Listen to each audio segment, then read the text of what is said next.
Hey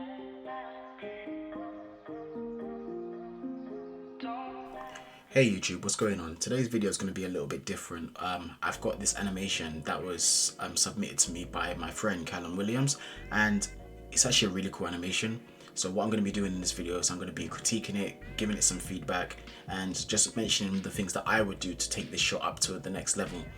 So first thing we're going to do is we're going to play the animation through. I've seen it, but for those of you watching this video, you haven't seen the animation. So let's play it through and take a look and see what we got going on here.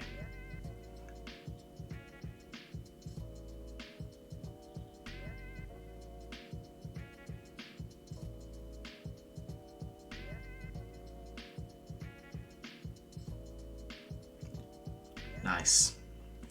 Okay, let's watch that again.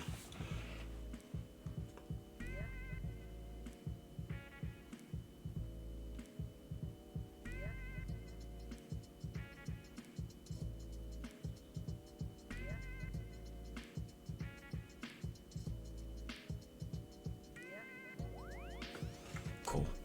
Okay, so conceptually, this animation is very nice. I like the cinematography. I like some of the poses, but those are some things that there's some things we can push. So the very first thing is I like the establishing shot of this character walking. Even though it's only very short, I probably want to see more attitude in the walk. Probably like some more hip sway, etc. Because actually it doesn't really matter because he quickly gets grabbed. And then as the attacker grabs her, you can see that it's kind of broken down into two parts. It's like a grab and then a push, which is fine, but I think it should be exaggerated a bit more. So when we play it through here, boom, you don't feel that it's in two motions so much, and it could really be pushed to emphasize how hard she's being slammed against the wall. So it could really grab, hold a little longer, maybe even if I get the epic pen tool. Yeah, if imagine this outline here is her body, you can have the arms be back here, and then if we was to take this guy here, you can have him grab on from here and then have the arms out back here, so the body itself is in front, so like this, so the body itself is in front, and then yeah, head is about here, and then this arm then follows through here, so it's just a little bit further back. So then what happens is that this person here,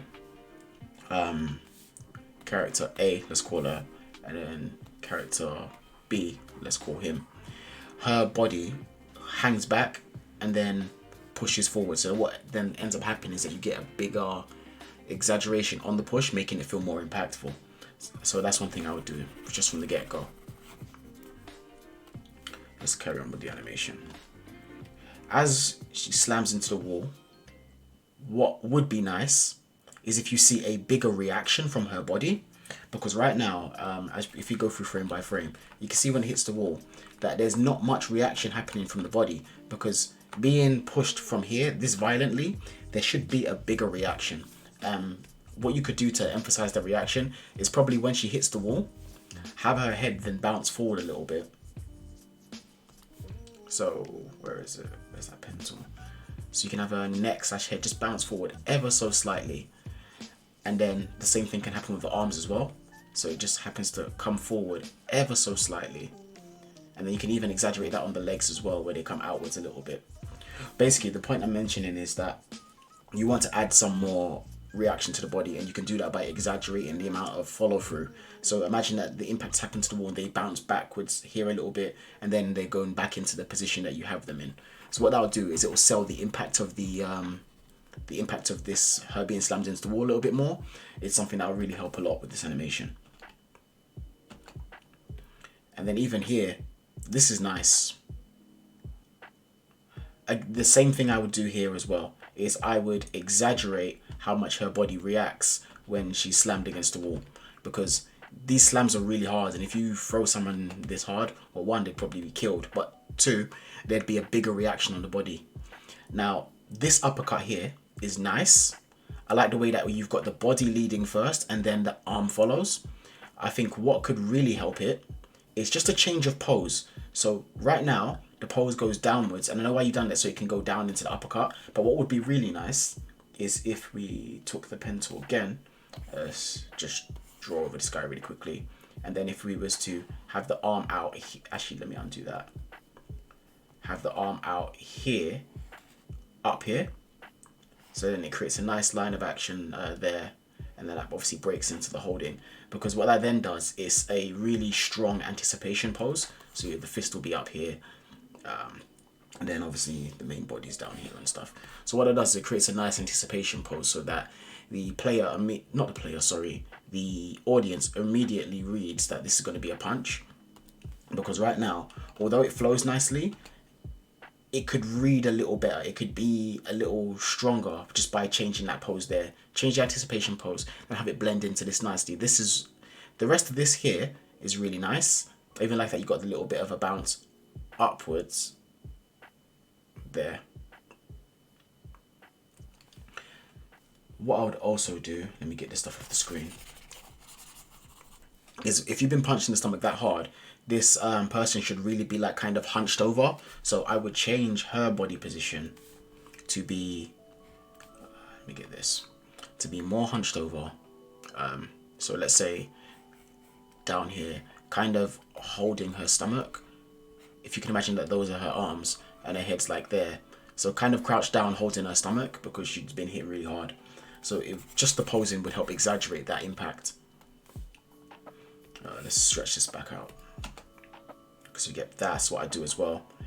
Then as for this punch here, what I would do is I'd have this swing through a little bit more, because right now he's given her a right hook, but what's happened is that you've lost a lot of the power because he's just stopped. But really, if you want to put enough force in it to knock somebody out, what you want to do is you want to completely follow through and get a straight on that.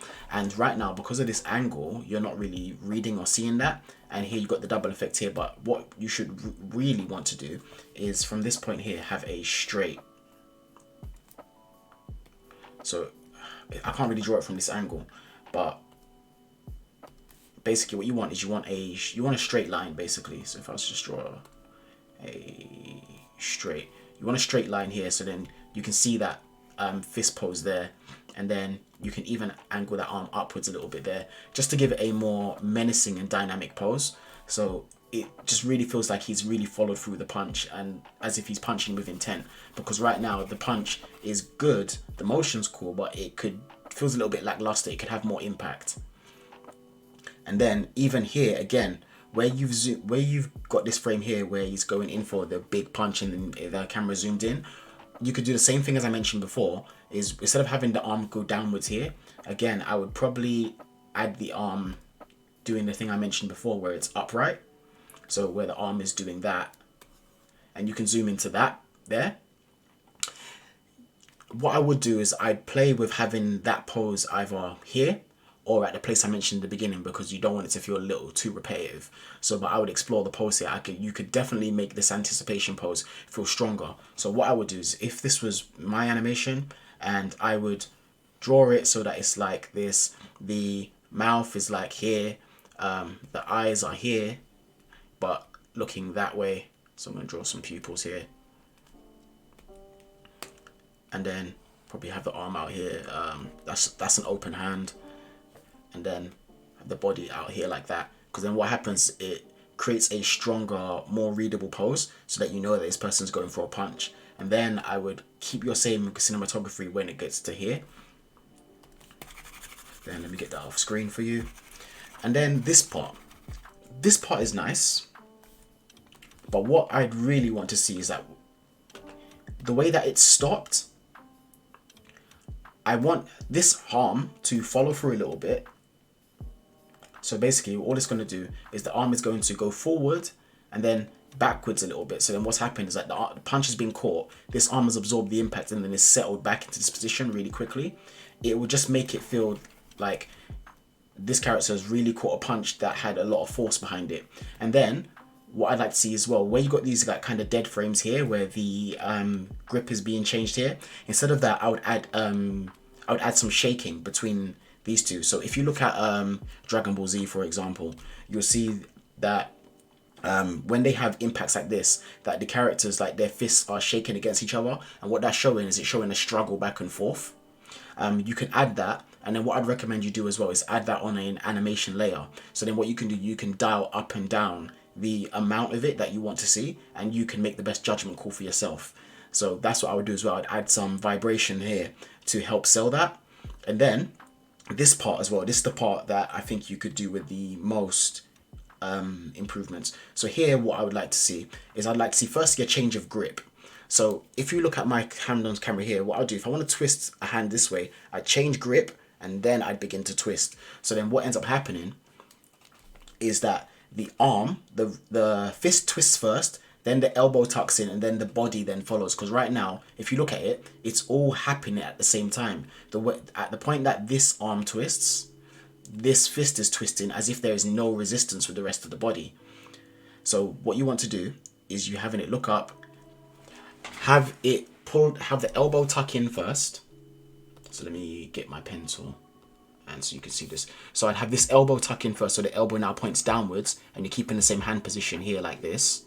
Then, as you begin to twist here, what ends up happening is the fist of this character ends up twisting over.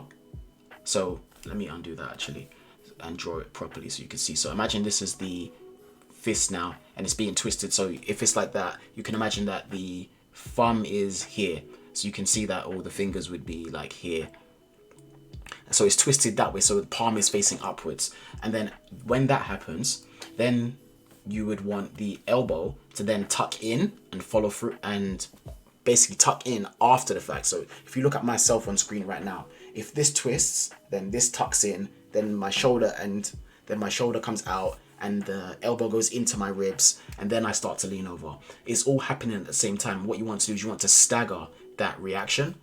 And by doing that, what ends up happening is that you make it feel as if this guy here is giving more resistance, because right now, as this is happening and it's being turned, it feels like it's all part of the same arm, and there's no resistance from this guy where there would be. Even though this is a mechanical arm and it's most likely a lot stronger than him, there would still be some resistance just based on the sizes of these two characters. So that's something you want to implement as well, because it will really help take the animation to the next level. The next thing I would say as well is, as this character's getting up here, you notice his eyes are looking down here. What you should probably do as well is begin to stretch this arm out and pull it towards this character, because you can see that this one's lining up for a headbutt, as you showed later in the animation. So what we're going to do is, if we take this, I would have this here be stretched out, probably not to the point of hyperextension, but right now you've got pretty much a 90-degree bend. I would change that 90-degree bend to be like here, so it's more like a 30-degree bend, and then the hand is like that. Then this character here, character A, their hand is still gripping onto it, but it's tucked in more, so it's at a tighter angle. Because what that'll do is it'll create more pressure on this arm and it'll just make for a more appealing pose. You could also have this guy's eyes be closed as well, and have his mouth open as if like he's writhing in pain, because if you do this to somebody's arm and you have the strength to do that, you're going to cause them a lot of pain. So you should exaggerate that as well. Exaggerate the facial expressions as well as the body poses.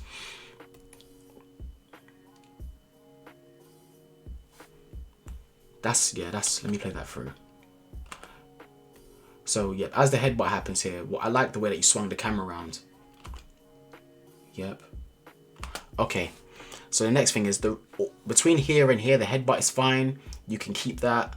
I like what you've done with the face as well. That's completely fine. I'd have this character hold onto the hand a little bit more. So what happens is that the hand straightens out, because right now you can see that the hand is still on the arm is still on a bend. So you really want to, so when you get thrown back, you kind of want it to stop, so that what's actually stopping him from falling all the way back is the fact that she's still holding onto his arm. So what happens there is you get a nice little bit of hyperextension, and then that lines up nicely for this shot here where the elbow is broken. Now this, there's only a few things I would change on this, and I would exaggerate this. So if I take the pen tool again, and then I would have this bend up a lot higher, like completely break the animation, and even the hand, I'd even have it like flop downwards like this. And then obviously you can add some effects there, some VFX where it's like cracks. And then as for the body, I would have his head lean backwards here, mouth up here, and then like basically writhing in pain here, because that would really hurt. So you should exaggerate that. So yeah, pretty bad drawing. So let me redraw this for you so I can better illustrate it. Okay, so we're going to use this guy in blue. So then what I would do is head back here, mouth open, just imagine that's the mouth. And then the eyes here, eyes can be closed as well, but then scrunched up because he's writhing in pain. Then as for the arm, the elbow will be, sorry, the shoulder will be up, the elbow will be up higher. So this will be a steeper angle, and then the arm itself here can like just flop down, because what that'll do is to create a more interesting pose. Then you could even twist the body outwards as well, and then have this arm out here, dangling like this. It'll just create for a more interesting pose. I wouldn't change anything on her pose here because I think it works really well. The next thing I would do as well, and this is just for a cinematic effect, is I would actually add an impact frame. Once you push this particular pose, add an impact frame at the point of impact, because what it'll do is it helps sell how painful this is. And when I'm talking about impact frame, if you look at anime, they do this quite a lot, where they have like a single, or it's over a frame or two, it's a black and white frame where it really helps exaggerate the impact. So if I pull this up, because I loaded this up beforehand, and just look at impact frames. So if you look at something like these are examples of impact frames. So like when an impact actually happens, here's a good example, something like this. So when two things collide, you get an impact frame and then it bursts into an action. You can implement the same thing within this animation and it will work really, really well. It'll help sell the impact a lot more than it currently is, because right now it's nice, you can feel it and you can see it, but you could feel it and see it more, because remember, these are cartoon characters. You can really take this up a level. And then even the hand pose as well, you could even give it a nice crooked hand pose. If you can see here, when this breaks, you can give it like and then have that twitch and shake as well. Another thing as well I'd mention as well in terms of timing, so when I just play this through,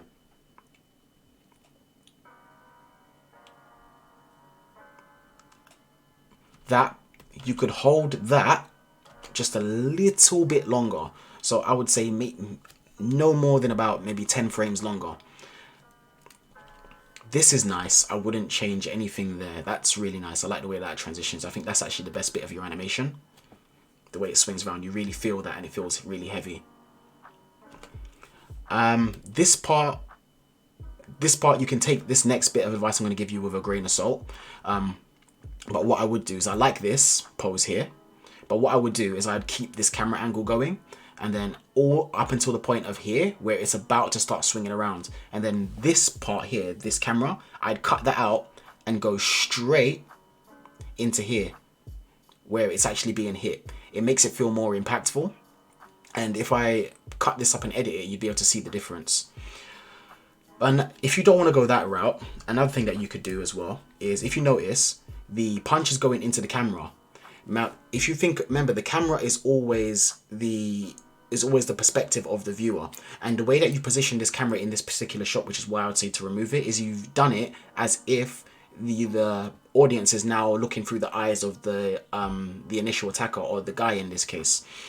So because of that, when you go to the next frame and the impact isn't already happening, it's a bit of a disconnect, because when you get this close, you expect it to have already hit. So it should really cut from here to about here. You should just lose those frames of the animation.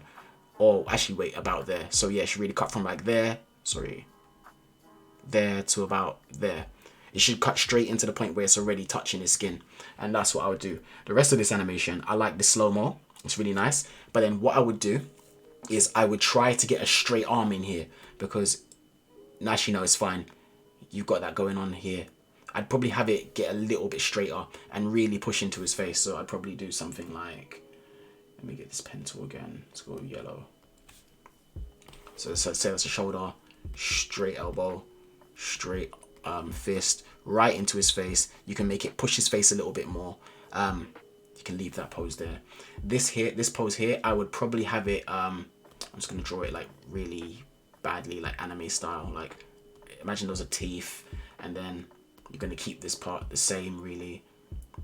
And then the eyes, you can have it like that, but looking at the corner of the eyes as well, because, and then have a, let me undo that actually.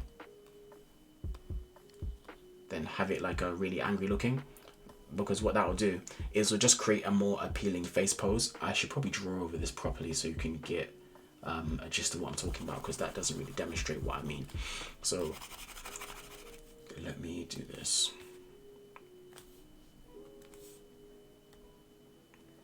So at the point of impact, I would have this character here, her face, I'd have her grit in her teeth, so she's like really punched through you, so you could feel the aggression and the intent behind the punch that she's thrown. So let's stick with yellow. I would change the head angle for a start. Let's go with that, whatever. So I change the head angle so that she's got a slim jaw, so the head is like that. Yeah, let's just draw it like that for a second, and then let me think. No, undo that. Bear with. Okay, so let's try this. So like that, yeah, and just draw the head like that, just as a quick example. Then not there, a bit further along there. So if you just imagine that, like these are eyes, like that, and then scrunched, really close and narrow eyebrows. That's the nose right there, and then you can add like a open mouth pose here with like gritted teeth, because then what that then does is just draw the hair over the top so you can get the idea. So then what that does is it creates this like a sense of aggression in the face, and it helps the audience understand that, you know, this punch was thrown with bad intentions, basically. That would really help with the animation as well.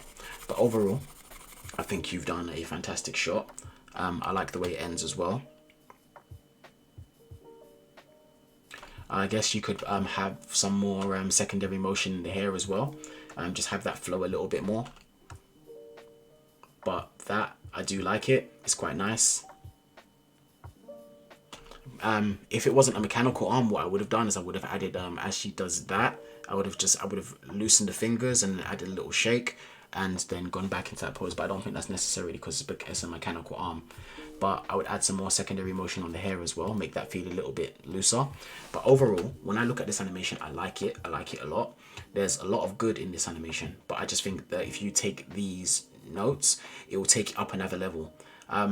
Me personally, I'd go the full 9 miles with this animation, as in once I've done those animation tweaks, I would even then pass it onto an effects team and get it completely rendered out so it can be a highlight piece in my showreel for the rest of my career, or until you make something better. But yeah, this animation is very nice. You've done a fantastic job, and yeah, I'm always happy to review your work, man. Great stuff. So yeah, that's that on this video, guys. I hope you guys have enjoyed my critique of Callum Williams' animation. He's done a really good job, both in terms of the cinematography, the action. It's very readable, it's very good, but it can just be, little things can be done to improve it, and I can't wait to see what he does. This is something that I do quite regularly. I do mentoring on people. I do animation mentoring. I teach courses. So if you have a shot or a project that you'd like me to review, give feedback on, or go through with you from start to finish, that's something that I can do as well. And it's all part of my services at the Advanced Animation Academy. So without further ado, I think that's going to be it for this video. I'm signing out, and until next time, take care.